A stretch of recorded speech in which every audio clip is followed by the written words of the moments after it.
All right. Yeah. So the last part of 2 is basically the first church, I guess. Like actually the first church. It's a big group of people, a huge group of people that are all together, held all things in common. They sold all their possessions and property and distributed the proceeds to all as any had need. Pretty crazy. And these Hmm. people are in Jerusalem, and every day they're Christians. Every day they meet together in the temple and then hang out at each other's houses. Pretty interesting. I wonder what the Pharisees thought of this. I really like what Luke recorded Peter saying, be saved from this perverse generation. So he goes and talks to everybody, be saved from this perverse generation. And then when they come out of that, this is where they go into the church. So this would be the contrast, which is a commune. Yeah. Which reminds me of what C.S. Lewis said. He said, I'm paraphrasing, kind of translating into American, but if the Republicans and the Democrats went to heaven, they'd both be upset. The Republicans would think heaven was communist, but then the Democrats would think it's tyrannical, like monarchist. Yeah. Interesting. Man, church has been like really helpful lately. Yeah. It's crazy. Like the difference in it's completely just unexpected. Like that's one of the things I keep feeling is just surprised how good it's been. I've been so averse for some reason for so long, just like not feeling led to stay anywhere and feeling uncomfortable when I'm in other places. And I have been honest about some of the superficial hangups that I've had, but those really haven't kept me from not being at church. They just were bonus. They were bonuses. They were bonus things I could go like, yeah, well, this church sucks anyway, like basically.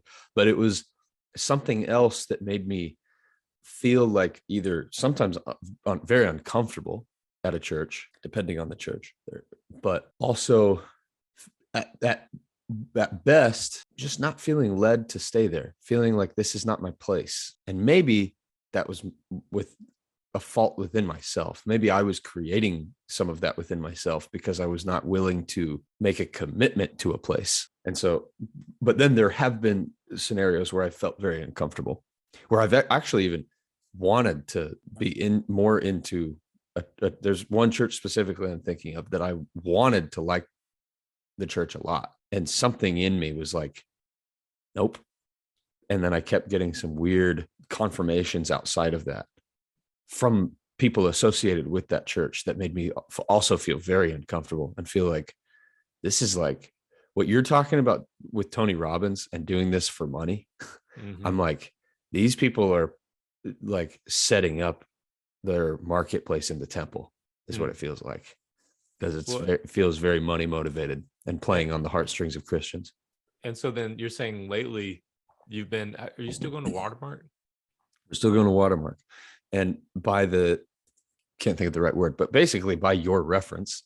So by the reference of somebody, like, not that you're like giving them exactly your stamp of approval, but for some reason, you, who's my brother in Christ, who's on the journey with me, who's one of my most significant pieces of iron in my life, for some reason said, hey, you should try this place. And we did. And I was like, I'm still going to be like, I'm totally going to try it, but I'm still going to be like, just wondering about it. And everything has been awesome. And being in, and then we started getting more involved in things. So I'm like, we're going to like events. So now I'm at this weekly thing that a bunch of dads are meeting in the morning for like a few weeks. Cool. And we're doing this thing, and then we're getting involved in more things. And I don't even know anybody really yet, but there have already been very interesting experiences. Like, so one of the guys, I showed up the first morning last week. I don't mean to ramble and get off topic, but I have to share. And the reason I'm thinking about it is because the last part of 2 is about the church. Yeah, I think it's on topic. And so that's why it reminded me. This is just about a kind of an aside, because it's just a very interesting, it's just one of those things that strikes me as very interesting. I signed up for this thing. I heard about it last Sunday. So not this just passed, but the week prior. I'd heard about it a couple times, and they're basically calling it like a dad university. So like it's people like whatever stage you're at, And it's poorly named, to be honest. And it's funny the way that churches do things. It's still funny to me, especially non-denominational churches, but I am seeing it like very affectionately and kind of, it's funny. So it's not a bad thing, but it's no matter what stage you're in as a father, even if you haven't, even if your baby hasn't entered the solid ground world yet, or you're, an empty nester, like we're going to try to workbook through this, and like try to be really intentional about certain questions we're going to ask, certain ways we're going to engage our family, if it's appropriate, because they are able to, how you can engage with your children in these things too, get some feedback, like really try to hone in and like focus on how can I be a good, strong leader for my family and do this with God and do this the right way. And then even practically, like, how do I be a godly father in the world and like put the correct balance on technology, for example. There might be some superficial stuff that I can, whatever. Some things maybe still worth taking with a grain of salt throughout this process, but it's fine. And it seems like it's gonna be a great thing. I sign up for it days before, show up they have my name, they have all my contact information. I get the text reminder, hey, don't forget, it's tomorrow morning. Perfect. I show up, they have no record of me. He's like, you sure you did the one in Fort Worth and not Dallas? I'm like, I'm sure I did the one in Fort Worth and not Dallas. He's like, okay, well, I'll just put you at this table just for whatever. We'll figure it out. For this morning, I'll just put you at this table. I'm like, okay. So then one of the guys who's a leader at my table shares something that sticks with me. He says something about his soon to be son-in-law. He has a few kids, and one of his daughters is a middle child. She's like 24, and she's like about to be engaged to this guy who's a little bit older, not like crazy, but significantly he's probably like 5 to 7 years older than she is. So for that time period, and nowadays that's significant, but not crazy. But he's like, he doesn't quite fit in with the family. He wants to be a missionary back to his home country, which is an Asian. I think he's Sri Lankan. And so he wants to go back to Sri Lanka and be a missionary to his people. And that makes them kind of uncomfortable, not from the standpoint of devotion to God, but like, that's just they've been a close family and that's very different for them. Well, he shares this, and I'm like very motivated to talk with him about it afterwards. And I'm like, so I just asked him, if you don't mind me asking some personal questions, what's going on with this situation? And he's explaining to me some things. And afterwards, I'm like, well, thank you for sharing. I'm that guy in my wife's family. So it's really helpful to hear your perspective. And I would love to talk with you about this more, because I'm that guy that's like kind of the odd one out and want to take their daughter to Asia. I just happen to not. I guess just another one of those eternal types. I guess it's just a fractal archetype. Whatever. The weeb. So it was just very interesting. Even something like that's like pretty small and like something I didn't expect to come from like, oh, I'm going to get involved with my church more, that I'm calling it my church. I'm not like a member yet or anything, but I'm calling it my church. We'll probably become members very soon. Something that was like, I'm just like, I need to learn to be a better dad, and I need to be surrounded by dads. I don't necessarily, I maybe won't be best friends with any of these guys. Maybe I will. Great. Being involved somehow in my community. And then I get something by accident, because again, I showed up, somehow they have no record of me. And I'll put you at this table. Happens to be with a guy. I share my thing with him, and he's like about to cry. And he's like, wow, okay, I do want to talk to you more about this, because you might be able to help me have some more perspective on this. Like something, what are the odds?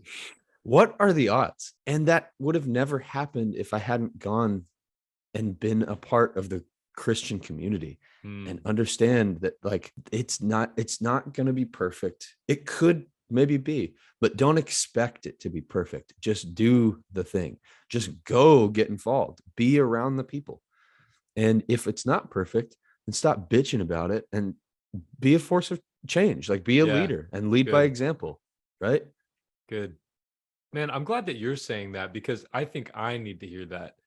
I've been getting involved in Gateway at the Plano campus with Emily. And it's a really good church. It's not a perfect church, but it's a really good church. And the things that I can complain about are relatively superficial. And I feel like I've been called for some time to get involved and to be a positive force in that environment.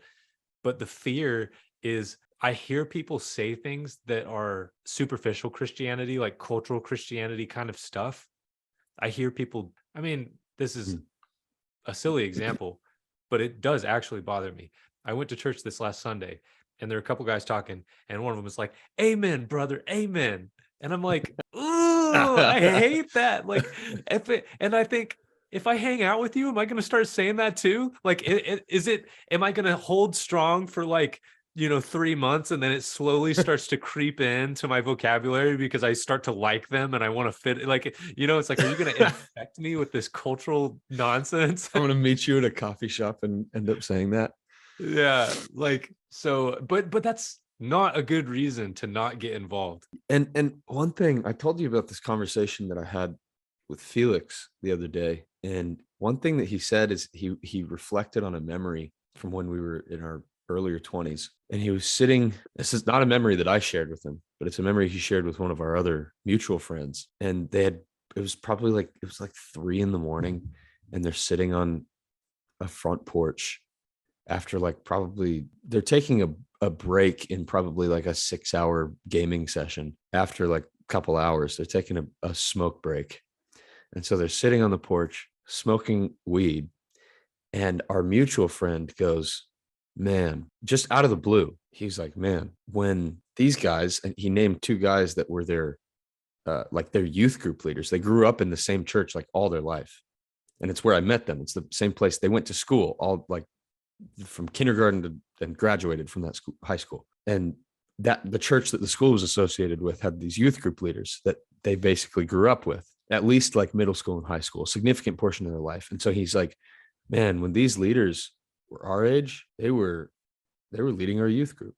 And Felix told me he reflected on that, and he's like, that was like the biggest kick in the ass from God that he had ever gotten up to that point. Hmm. Like he sat there and he like was able that thing that was said from the most unlikely person made him zoom out and go, "What am I doing with my life?" And now it's been years and he hasn't started leading a youth group. But if that's not a problem. Like if he's not called to do that, it made him understand something though about like, what am I doing with my life? And these guys were doing it at my age. And now like so he shared that with me, and I'm like, light bulb. We've talked about at least how I have been. I want to help young men somehow, but I don't really know what that looks like. Well, now I'm getting involved in a church. Oh, there's a bunch of young men that actually are trying to, whether they're there because they want to or they're forced to, they're there under the a pretense of godliness. They're at church, so I should probably get involved. Mm. There are plenty of young men that I can be like, "Hey, I get it. Your parents are full of shit." I won't say that to them, but I'll be like, "Hey, I get it." But like, I can be an outside influence that they're, "Oh man, I had to talk about this." Cool, dude. That's no problem. Let's go like work out and talk about it. Mm. Or you know what I mean? Like Yeah. that. It's like it's right there. This opportunity has been there all along, and it's completely like just gone over my head. I've been blind to it, Wow. like willfully. So it's really cool. Like going to church has been, as we've been going, all these things have been happening. Like all these, even like this recently, what I've shared with you about like things I've been screwing up in. And either way, it's like, not that going to church is the magical thing, but I feel like it has done work. And God is revealing in many ways, since taking the forward action to be more involved and like attempt to be more involved in Christ-like community. God is changing me and making me ready to be a good part of that community, like I really want to in my heart, and forming me to be an effective part of that community instead of someone that will enter that community and be a dissenter. Because Paul talks in Corinthians, the first couple chapters, about division and division among the church. And so I'm like motivated by that, like, oh, dang, I don't want to be that. God's changing me into something that so I won't do that. So I'm like, good, I'm all in. So anyway, all of that came from went on way too long, and I apologize, but all that came from this. Like, it's just cool to see. Oh, the church. This is the first church, and look at how they act. They sold all of their possessions and property and just hung out together. Like, and so the church is for believers. The church is not for unbelievers. The church is for believers, but it should be open. It should be welcoming to the unbeliever, but it is not for unbelievers.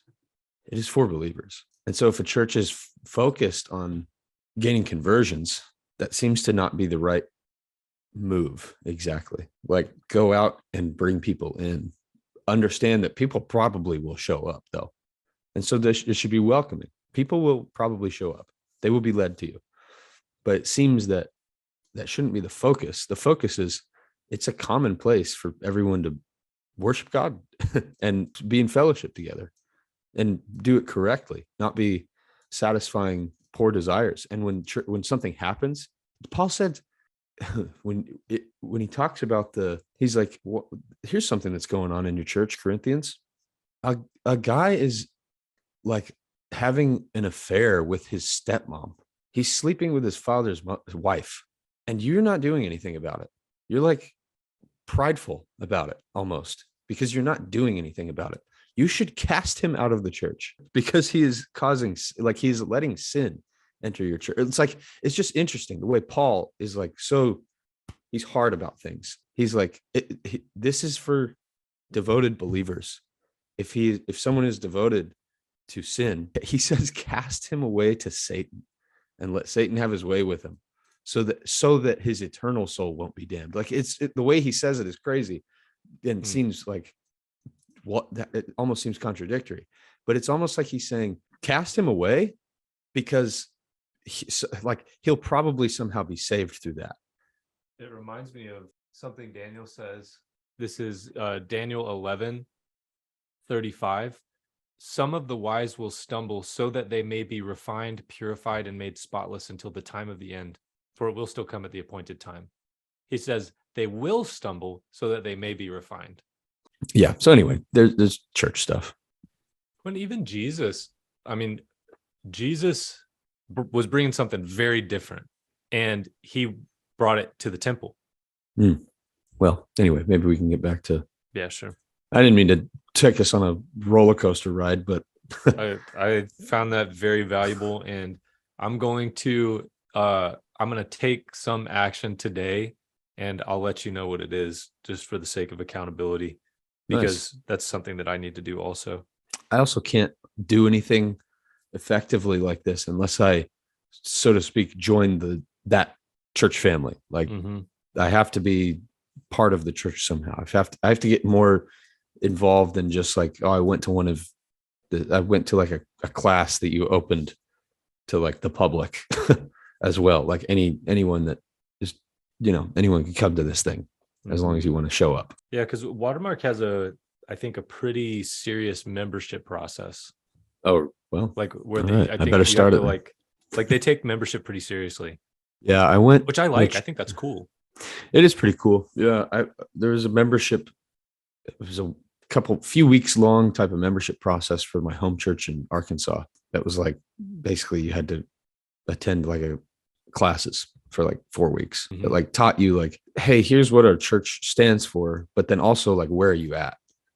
So it was a conversation, like understanding like what is your expectation from a church? Because here's where we are, but we also want to know if you're a good fit for us. So anyway, it's not just a sale, it's an interview. Yeah.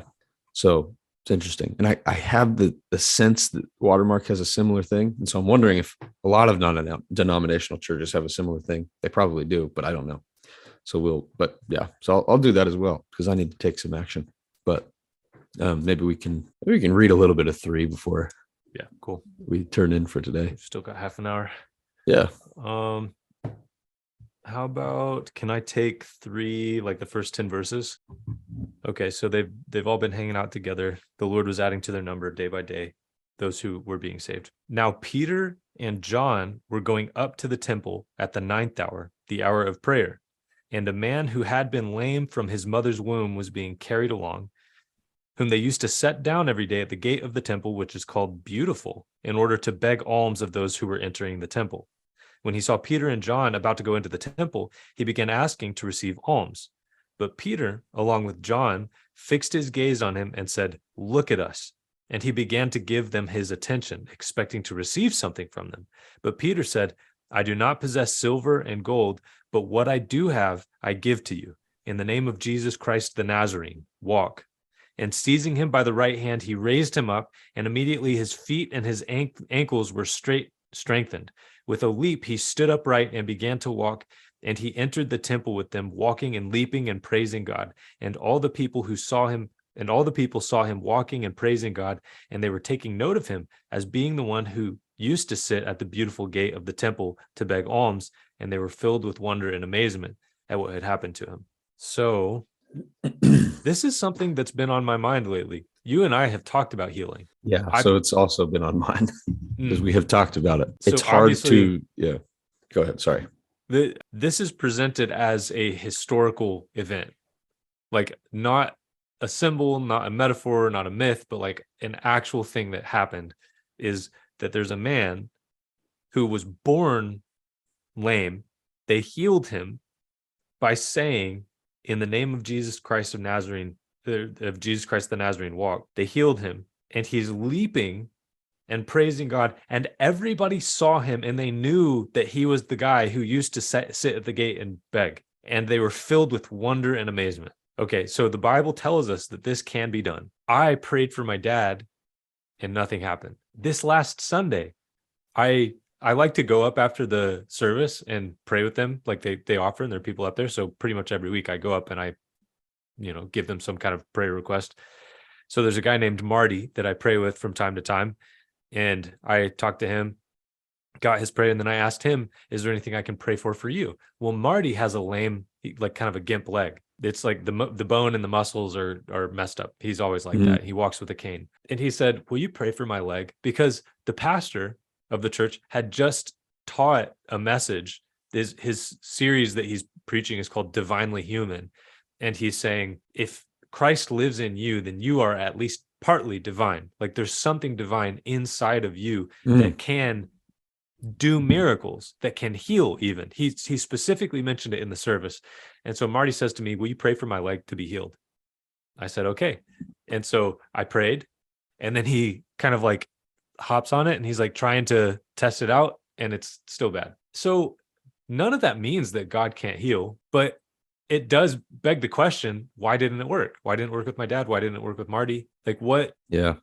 There's something that I don't understand here. And I don't know the answer either. The only thing I can think of is one thing that I can think of is, and I say this like not in judgment because I feel like I struggle with the same thing. The first possibility seems to be a faith issue, like praying, believing that it can work, but only to an extent, like believing with intellect, basically believing with knowledge, going, logically, I believe in God and I believe Jesus.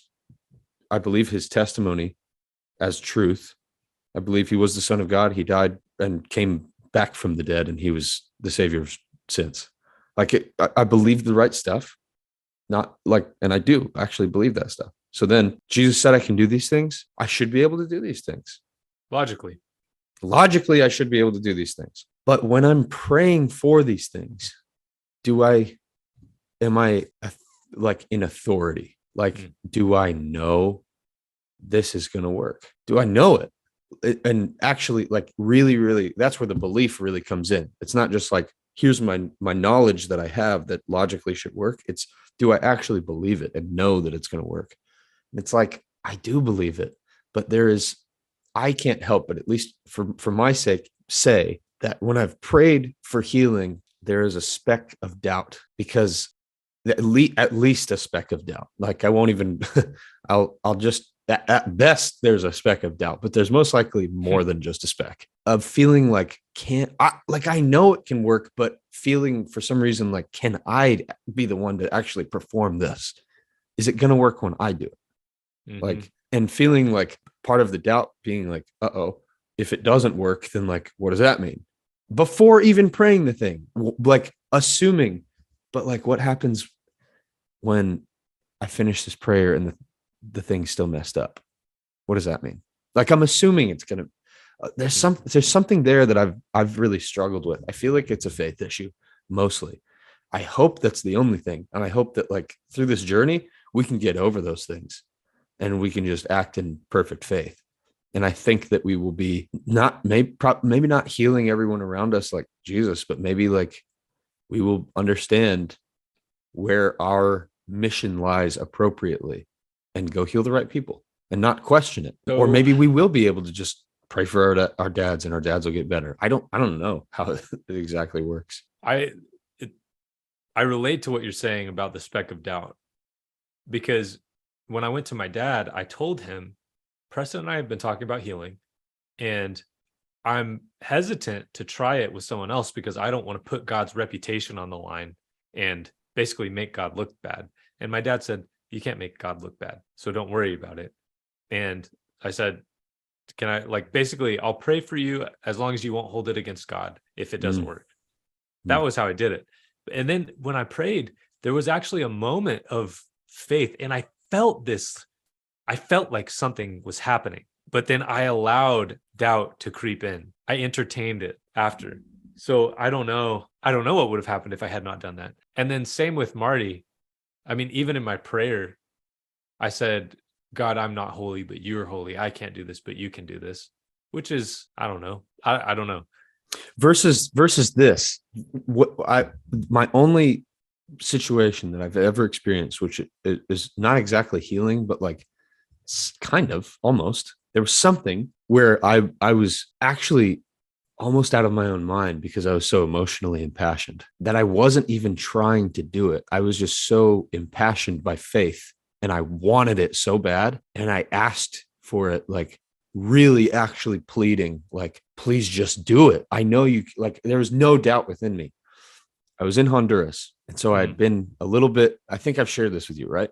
This is the guy in pain.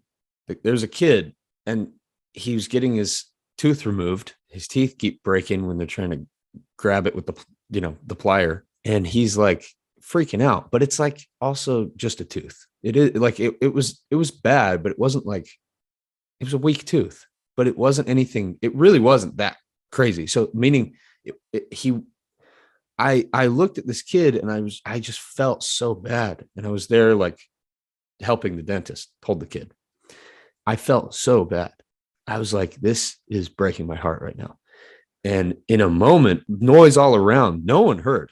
That was the other interesting thing. No one heard me say this. I did say it out loud, but no one heard it. And I just said, Jesus, take his pain away. I was like, and then this kid, like, his mouth just falls open and he like goes silent. And I'm like, it worked. And afterwards, I was like, and I wasn't even actually, I didn't expect that. I didn't ask for that thing, Hmm.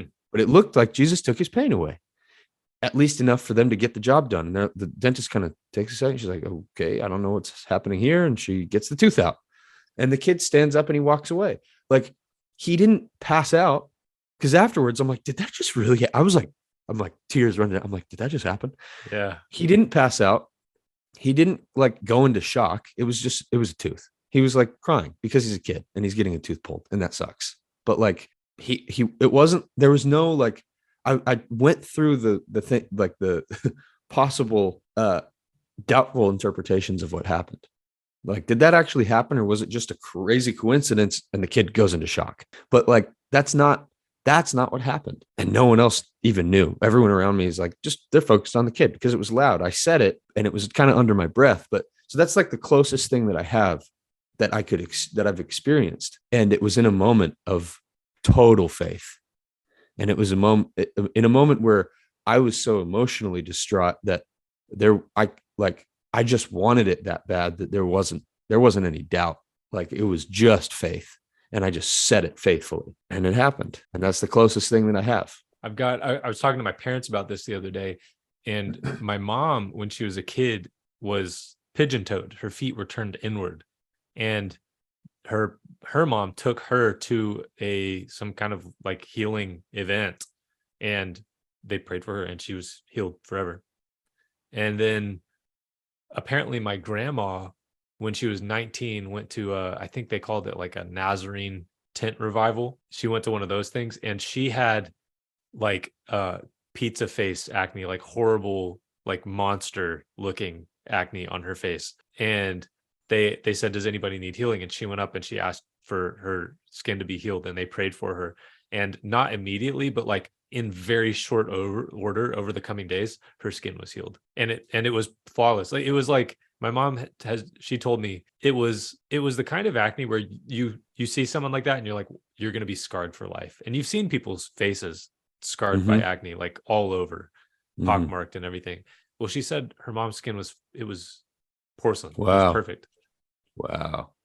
Yeah. So I have a similar, like, also family, only one that I know of. If I asked my family, there might be more. My great grandparents were missionaries in the Philippines, and this is like the 60s. Their son, I don't even remember what was happening, but he had like something, he came down with something that was really bad, and they were wondering if he was going to survive. And they were like, they didn't hang around Manila in the Philippines. There were a lot of English speakers there, and a lot of there were some missions that were already there, mostly Catholic missions that were already there. And in kind of close surrounding areas, there was a lot of English spoken, and it really wasn't like the kind of people that they were trying to witness to. They weren't really receptive. They were there. The Filipino people that were in Manila were largely like focused on their focus on foreigners was like, well, it existed. They had a focus on foreigners, and it was mainly for some sort of personal gain. And there was a lot of, like, they felt like this is not the real Philippines. So they went out to the boonies. And so they learned Tagalog, which is the native language, and like started just living with people in like not in more rural places where foreigners don't go. And so they're in the middle of nowhere, basically. And they're in the Philippines. So he's like getting really sick, and there's not any sort of proper medical stuff around. They'd been there for a while now. My grandma was born in the Philippines while they were missionaries there. Their son was already born. He was the older. So my grandma was born, and she was years old at this point. I don't know. So they had been there for quite a while. So their son gets sick, but they're familiar with the place. Like, they know where they're at, and they're like, this is getting bad. And the closest hospital is going to be that actually could treat him is probably in Manila, which is going to be hours away. But we got to go, I guess. Like, it's going to be like tens of hours away. And it's not even going to be a good hospital, but like, it's the best shot we've got. So they're driving, but he's getting really bad. And they're like, well, we just got to ask. They find some woman just like randomly, and a place a woman really shouldn't be, just out in the middle of nowhere. And they're like, do you know of any doctor, any doctor right now, anyone? She's like, yeah, there's like a place right up here. There's actually like a place. And they're like, wow, okay. So they go, and it's like a shack almost. I mean, not like a totally rundown shack, but it's like a normal, like, it looks like a normal building. It's not run down, but it's like for the time, there's like sort of thatched roofing, and it has like sturdy walls, but it's like, so it looks like a normal building. It's one of those situations where they open the door and it's like nighttime. Like, there shouldn't even be anyone there, but they like go, the lights are on. They're like, okay, they go, they open the door. It's like one of those, that's weird. It seems bigger on the inside type of scenarios. And it's a doctor's office, and it is full of the most modern day medical equipment possible in the middle of nowhere in the Philippines in the 60s. Like, it's like stuff that would be in an American hospital. And they treat them, and they leave. And they're like, they didn't have any money. They're like, we don't have anything right now because we were trying to get our son to the doctor. We will come back and pay you. Please, can you help him? They're like, yeah, no problem. They treat him. They leave. He gets better. They come back. The place is gone. And they're like, they start asking people, and they knew it. They didn't get lost. They'd been there in the Philippines for years. They were intimately familiar with their area. So they didn't get lost because it was nighttime or something. Like, it wasn't an accident. They knew where they were. They're like, the place is right here. We just came here like 2 nights ago or whatever. They start asking people around. They're like, there was a building here. Where is it? There was a doctor right here. They're like, there hasn't been a doctor there in like decades. I don't know what you're talking about. There's nothing there. I mean, they're like, you guys can see that there's nothing there. I don't know why you're asking me this question. Like people are confused that they're even getting it. So that's like something that I'm like totally confounded by, and a little bit different than this healing thing. But this is like something that my family, like, who are not particular members of my family who are not liars, I know for sure, have experienced in their lives. That's like people would chalk up to an alien experience. Yeah. Wow. So it's a little different than a healing too, to me, but it's like, it's similar and it's miraculous and it's like vaguely angelic, maybe. Well, I don't know. But it's if crazy. that hadn't happened, like, I mean, even if the building had not disappeared, just the fact that they encountered that woman and that there was a doctor there and they happen to have that equipment there, that's miraculous. Right. And then they go back and it's gone. It's gone. I'm like, that's science fiction. This is crazy. But they experienced it. And there's no explanation, because all of the logic points to, no, we knew what we were doing. Like we knew we were not confused. We did not make a mistake and just go down the wrong road. And oh, it turns out the place was here the whole time and we could have gone and paid them. Like they knew where the place was supposed to be. They'd lived there among the natives that, like, actually for like 7 years at that point or something crazy. Like, I mean, yeah. So it's wild. There are things that and this is like something that I'm hoping through this study. And it seems like particularly that it's so exciting. It seems like Acts is going to be really instrumental for us, probably, because this is this is the first 10 verses of chapter 3. Get ready, bud. There's a lot more where this came from. We've already talked about one a little bit, like, for whatever reason. Somewhere in Acts, Philip gets just whisked away by the Spirit, just spirited away. Like he's gone. He's somewhere else. He finds himself somewhere else. There are things that are like, our faith will be bolstered. I'm like praying, I'm hoping, and I think it will really happen, that through this and the way that we study, we will come to have like some sort of understanding, like we have come to understanding with other things, about being able to have faith, because these things seem to be a matter of faith. Well, and because there are things that cannot be explained that can happen. Like the guy said, Peter said, I got this for you. Pick the guy up and the guy's jumping around like instantly. That's a Jesus miracle. Peter did it. It's also really interesting timing, because here I am looking at Tony Robbins, and you see, when you got finished reading, that was the first words that came to my mind were "suck it, Tony Robbins," because he could only dream of doing something like that. And yet this seems oddly similar to what he does. And so for me, I need to distinguish these things, but they're not distinguished in me. I believed in Tony Robbins, and Tony Robbins taught that basically, if you can see it and believe it, you can achieve it. Faith is strong.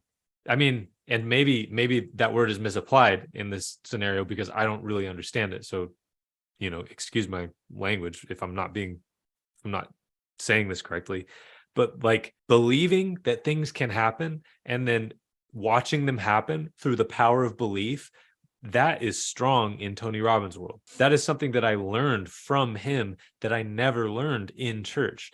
It's this idea of if I lock onto something, and if I just have to decide this is going to happen, and I step toward it, and if it doesn't work, I step toward it, and if it doesn't work, I step toward it, and if it doesn't work, then I move directions, and then I step toward it, and I step toward it. And it's like, I'm never, ever going to stop until this thing happens, because I decided it's going to happen. So I'm just never going to quit.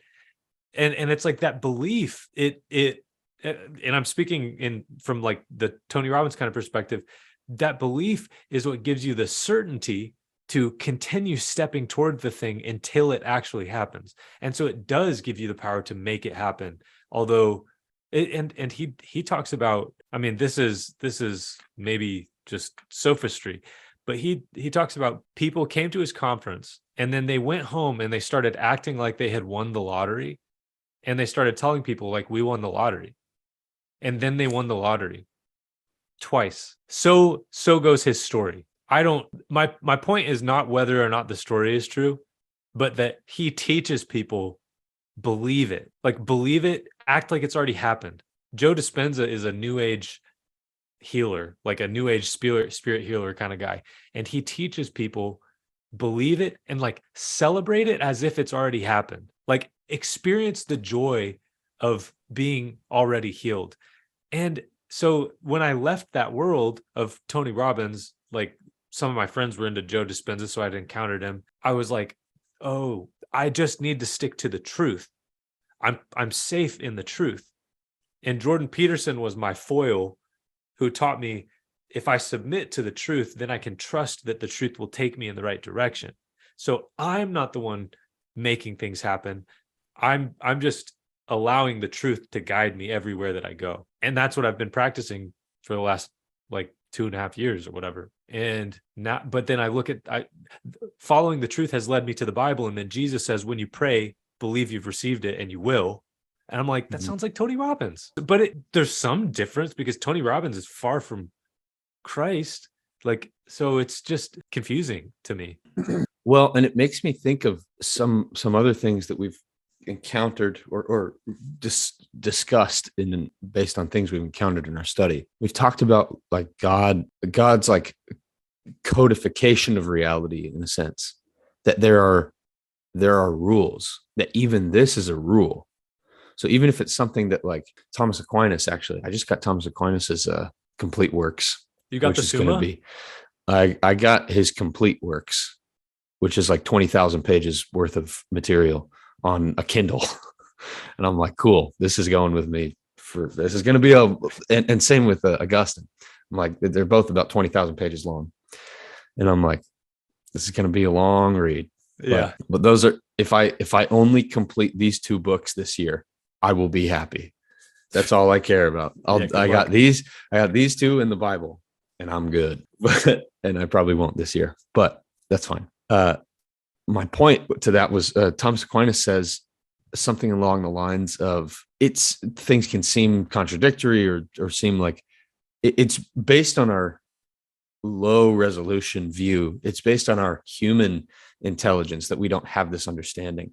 And so things that seem contradictory, like, hey, there's a law of nature here, and then God broke it. Well, doesn't that mean that God's like not consistent and doesn't even abide by his own rules? Or doesn't that mean that like, or this account of this thing happening is just a lie anyway, because that can't happen? But then it seems that people break laws of nature frequently, or like you're saying, because that kind of like that spirit healing type of, and then also Tony Robbins, like that believing as if it's already happened. I remember reading, the first time I encountered that, at least that I know of, was when I read Think and Grow Rich by Napoleon Hill, which is a wacky book. It's a wacky book. If you have this, if you like are not ready for it, you're going to be like, this is insanity, because he just says like, you fixate your mind on that thing and act like you already have it. So like, and it's Think and Grow Rich. So the thing in his book is money.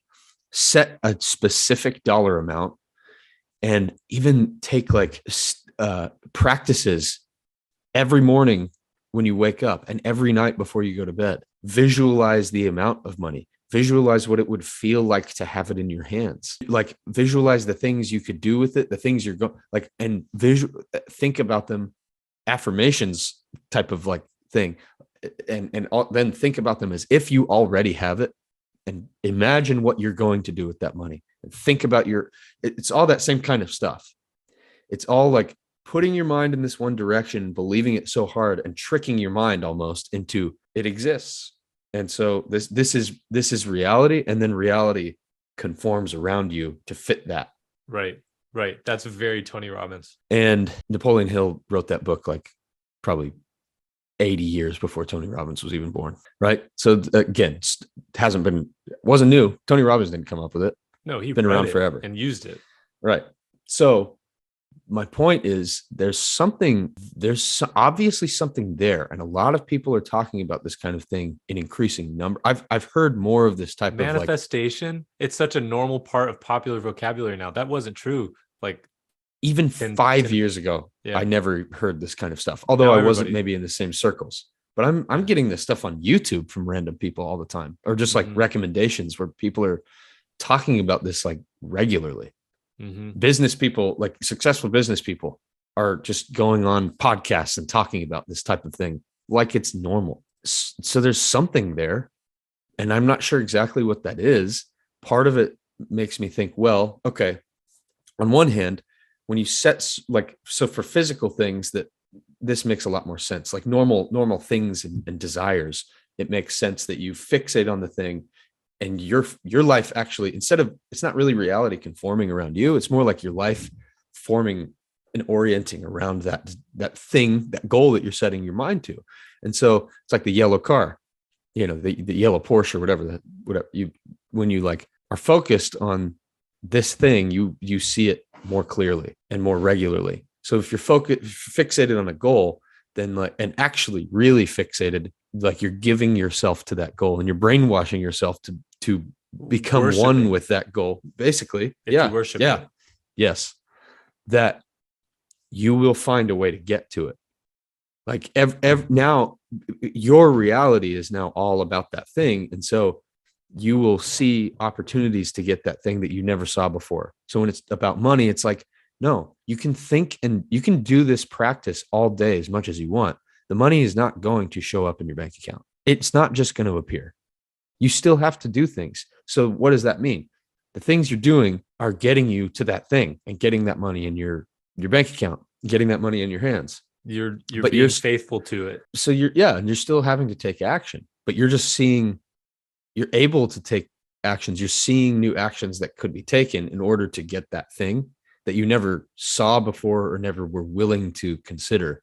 But now that you've given yourself to that, you'll consider anything, and everything is a means to that end, so to speak. Right. Well, and that is what idolatry is. Like what you've just described is idolatry, because we perceive the world as affordances and obstacles relative to a goal. So if I fixate on the highest goal of money or hooking up with hot girls or whatever, then I begin to see my entire world in terms of that thing.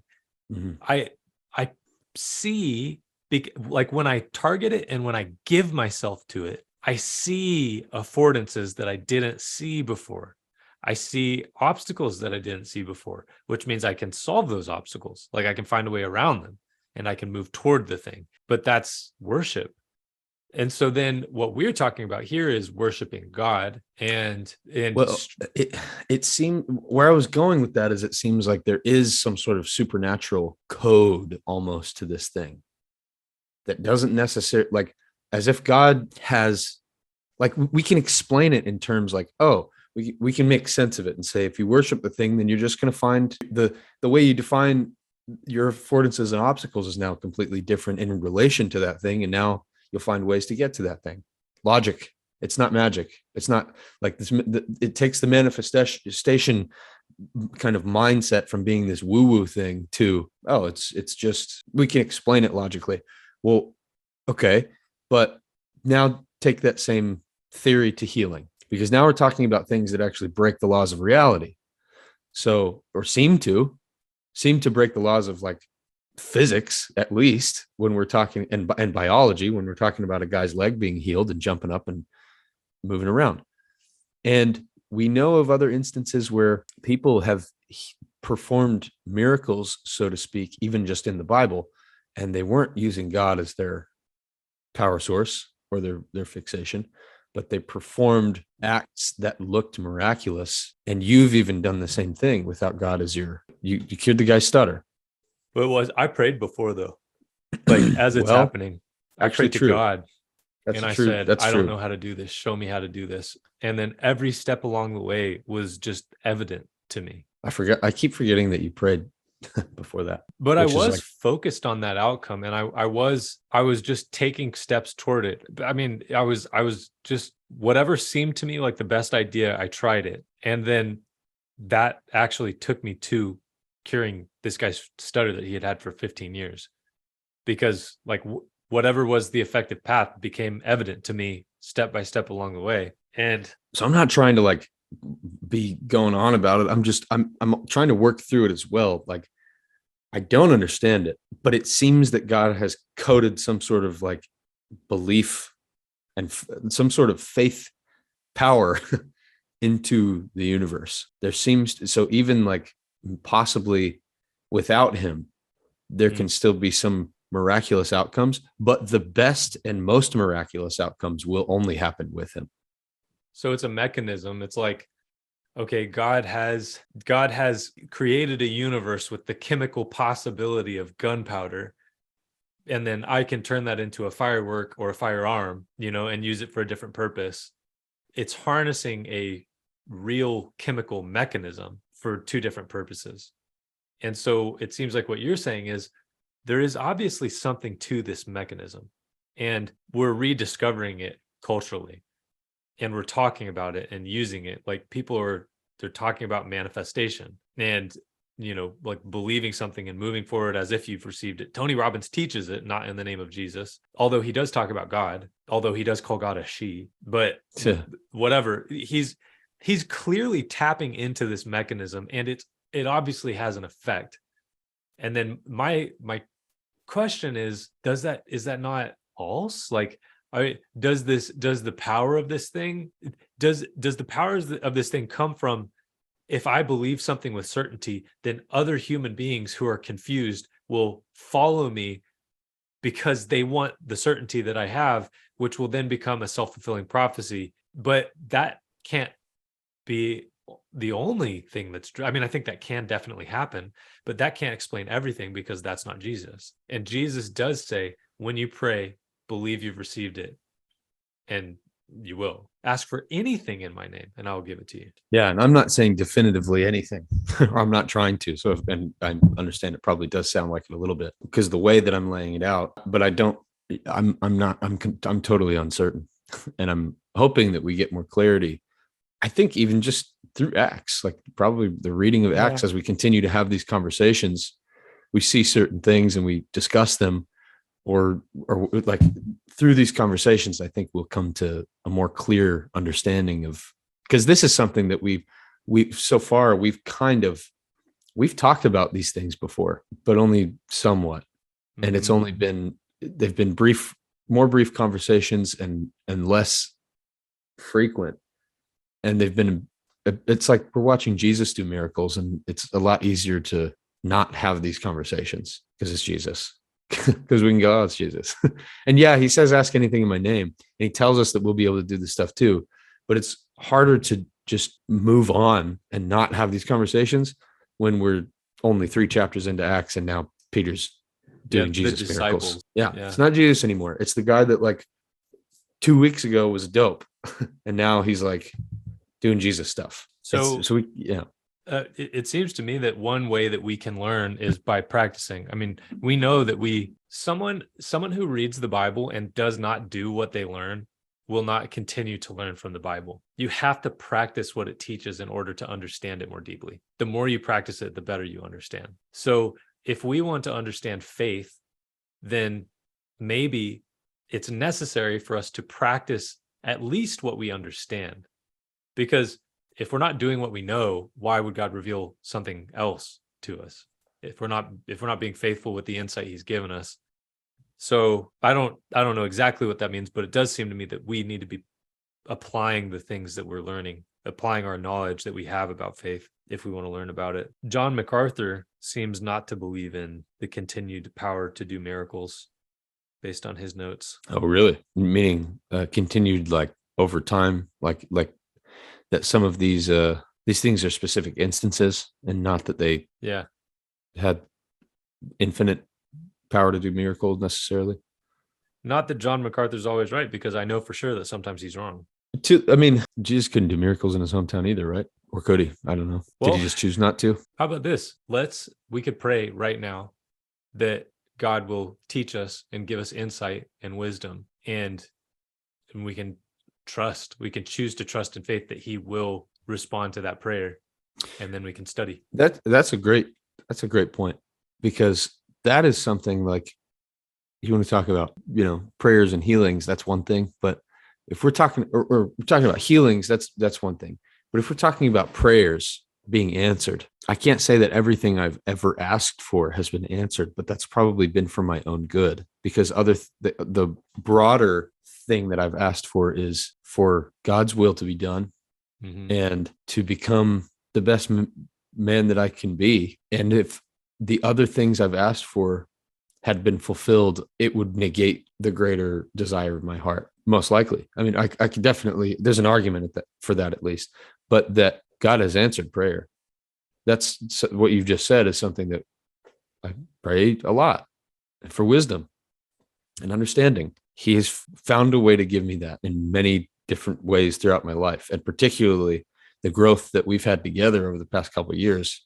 It's an answer to prayer. It's something that I asked for. I wanted a partner. I wanted someone like in my life who could challenge me and could be on. And then we like just fate kind of comes together in a way that like, I think it's an answer to prayer. I've asked recently to change me and fix me and like give me more wisdom and make me more in your image. And then I've gone through this roller coaster in life lately. He answers prayers. He does. So if he can answer this one, he can answer a healing prayer, I think. But at the very least, what you said is, yeah, that we should do that. We should pray expectantly that he will answer the prayer. All right, so let's do it. Okay. Ready? Okay. Father God, thank you for this life that you've given us. Thank you for bringing Preston and I together. Thank you for your word, and thank you for the wisdom that you've given us through studying together and that you are continuing to give to us. Thank you for the work that you've placed before us and the ways that you're using us in the world. Thank you for sanctifying us and bringing us closer to you. Preston and I want to ask you now, God, in response to the things that we're learning, that you would please reveal the meaning of faith, that you would reveal the meaning of these miracles that we're reading about in Acts, and that you would show us what you want us to do, show us how you want us to respond to that, and what the proper use is of this mechanism that you seem to have coded into this reality that we live in, so that we can use it properly to serve you and not leave something on the table that we can use to serve you better, but also so that we don't misuse it in a way that's not your will, that's not your intent. We don't understand this, God, and we need your help to understand it, but we believe that you can give us understanding and that you want us to understand, because you are not a God of confusion. You're light and you reveal truth. You are the truth. So we submit to you, God, and ask that you would shine light on this topic for us so that we can understand it and apply it for your glory. And I pray this in the name of Jesus. Amen. Amen. Good. Thank you. And so now we're going to learn. Yes. Cool. Well, I'm excited. Yeah. I can't wait to have a better understanding of this. Cool, man. Well, how about I go ahead and end the recording?